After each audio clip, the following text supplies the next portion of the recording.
အားလုံးပဲမင်္ဂလာပါကျွန်တော်ဒီနေ့ပြောပြပေးမယ်အကြောင်းအရာလေးကတော့မနဒီဝဆက်တော်ထွက်သွားသူမင်းကြီးအကြောင်းလေးကိုကျွန်တော်ပြောပြပေးကြပါမယ်မြတ်စွာဘုရား၏တော်ထွက်တော်မူခြင်းကိုချီးမွမ်းပြောဆိုကြသောယဟန်များဟာနက္ခမီပါရမီတော်နှင့်ဆက်၍ဗုဒ္ဓက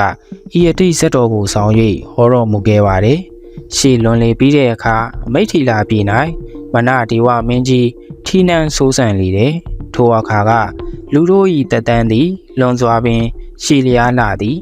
မင်းကြီးသည်တနေ့တွင်ဆက်တာတွေအားသူ့ဦးကောင်းမော်တွင်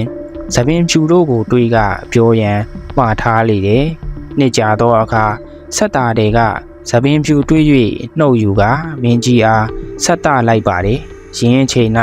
မင်းကြီး၏တတန်းသည်လူဘဝတွင်နေရန်ကြံရှိနေသေးတယ်သို့သောမင်းကြီးသည်ဟိုမိုင်မဲလောက်စွာသောမနဒီဝမင်းတင်သည်စံဖြူသည်တိုင်အောင်ဤကိလီတာကာမတို့ကိုမစွန့်နိုင်သေးပါတကားဟုရေရွတ်ကထိုနေ့ပင်ယဟန်ပြု၍တောထွက်အံ့ဟုဆုံးဖြတ်လိုက်လေတယ်ထို့နောက်မင်းကြီးသည်တားတော်အားထီနန်းကိုလွှဲအပ်ခဲ့လေတယ်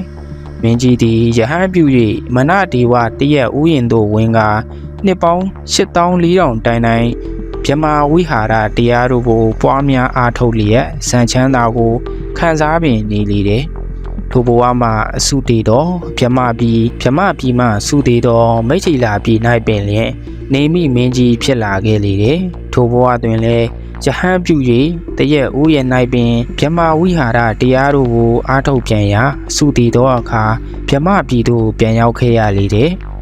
ဆက်ပေါင်းတော်ဆက်တာတဲ့အရှင်အာနန္ဒာသားတော်ကြီးရာဟုလာ